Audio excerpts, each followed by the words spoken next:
नमस्कार, आपण पाहत आहात डीसी न्यूज मराठी. मी आहे आपल्या संगीत दफ्या. पुणे जिल्ह्यातून एक धक्कादायक घटना समोर आली असून 40 विद्यार्थ्यांनी भरलेली शाळेची बस विहिरीत कोसळण्यापासून थोडक्यात बचावली आहे. मिळालेल्या माहितीनुसार बस चालकाचे अचानक वाहनावरील नियंत्रण सुटल्याने बस थेट विहिरीच्या दिशेने वेगाने जाऊ लागली. बसमधील विद्यार्थ्यांमध्ये एकाच किळकाळ्या आणि गोंधळाचं वातावरण निर्माण झालं. काही क्षणात मोठी दुर्घटना घडण्यास शक्यता निर्माण झाली. मात्र विहिरीजवळ असलेले संरक्षण रेलिंगचे बस अडकल्याने मोठा अनर्थ टळला. स्थानिक नागरिकांनी तातडीने घटनास्थळी धाव घेत विद्यार्थ्यांना सुरक्षित बाहेर काढण्याची मदत केली.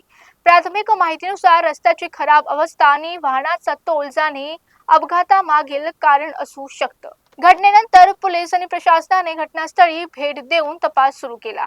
चालकाचा निष्काळजीपणा होता की रस्त्याची दुर्व्यवस्था याबाबत चौकशी केली जात आहे. सुदैवानं या घटनेत कोणतीही जीवहानी झाली नाही. नसली तरी काही क्षणाच्या फरकानं मोठी दुर्घटना टळली.